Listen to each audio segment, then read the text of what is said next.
তোর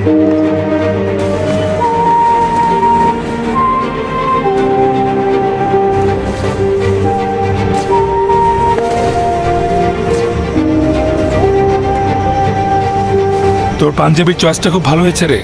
thank you.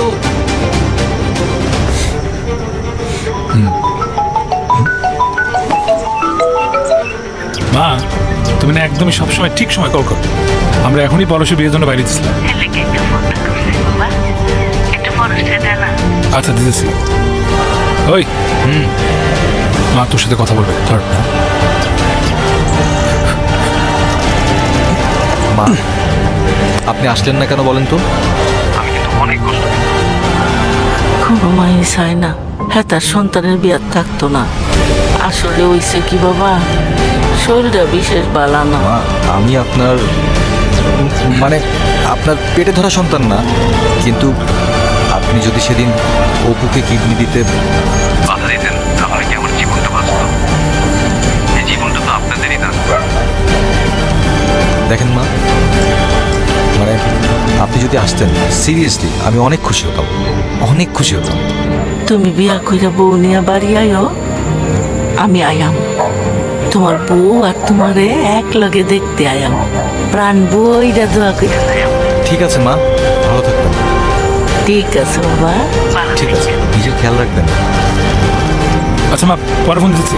আরে line কেটে গেছে। ও এই মা যে অসুস্থ, তুই আমাকে বলস নাই কেন? আরে সে আসতে পারবে না। সবাই গাড়িতে উঠে বসে আছে। আব্বা আসতেছি। আমার তো হয়ে গেছে, ও দেরি করছে। আর আমি পরশ, সাবধানে গাড়ি ড্রাইভ করবি, আমরা কিন্তু পেছনে আছি।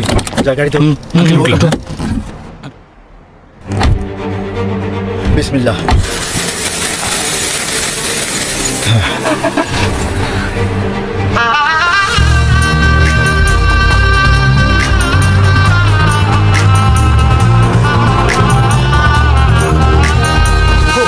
আপনারা রওনা দিয়ে দিয়েছেন? হ্যাঁ হ্যাঁ হ্যাঁ, আমরাও মোটামুটি রেডি। জি জি, চলে আসুন তাড়াতাড়ি। জি এই জি, বরপক্ষ তো রওনা দিয়ে দিয়েছে।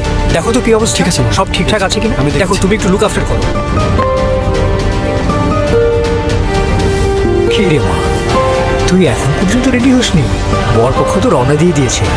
ওরা এসে যদি দেখে আমরা এখনো রেডি হইনি তাহলে কি ভাববে বলতো?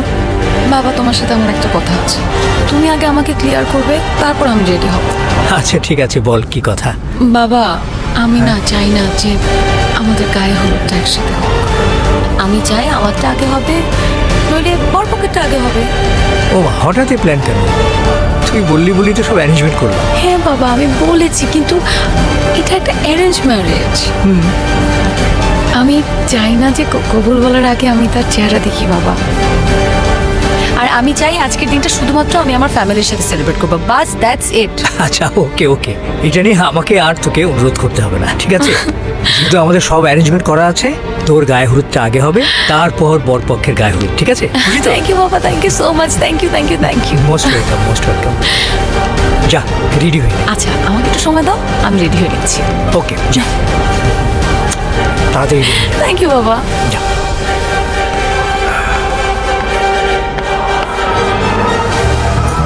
আরে তাকে আসিস কেন এইভাবে? কেমন লাগছে?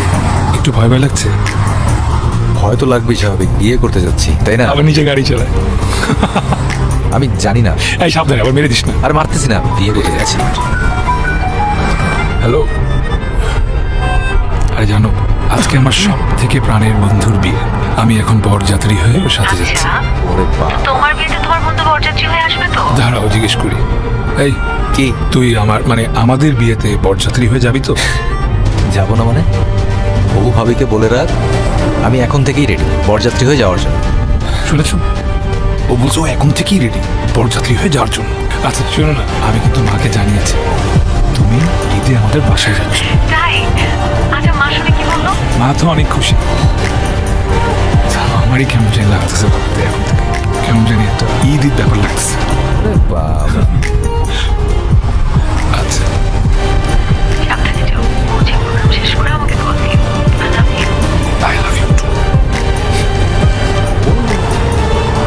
দূর বেটা, কেন যে অ্যারেঞ্জ ম্যারেজ করতে গেলাম? তোর মতো একটা প্রেম করতাম, বিয়ে করতাম, কত মজা হতো। আচ্ছা আমাদের হবু ভাবি দেখতে কেমন সেটা তো কখনো বললি না, দেখালিও না, শুধু বললি প্রেম করতেছিস, শেষ। ফোনে যতটুকু দেখেছি দেখতে একদম ছাদের মতো। ফোনে দেখছিস মানে? তোদের এখনো সামনাসামনি দেখা হয় নাই? হ্যাঁ না, অনলাইনই পরিচয়, অনলাইনই প্রেম। এই ঈদে আমাদের বাসায় আসবে, তখন প্রথমবার দেখা হবে। আচ্ছা দোস্ত বল, ওর সাথে তোর দেখা হবে, তারপর দেখলি ওর দুটো পা নাই, তখন তুই কি করবি? পরশ, হ্যাঁ। প্রেম তো হয় বোনের সাথে। ও দেখতে কেমন এটা আমার কাছে একদমই ম্যাটার করে না। সারা জীবন ওর হাতটা ধরে রাখতে পারলেই আমার চলবে, বুঝছিস? আচ্ছা আমারটা বাদ দে, তুই বিয়ে করতে যাচ্ছিস অথচ আমার হবু ভাবিকে আমি এখনো দেখিনি। আরে আমি নিজেই তো দেখিনি। হোয়াট? বাবা এতটুকু বলছে, মেয়েটা দেখতে সুন্দর আর ভীষণ ভালো। That's it.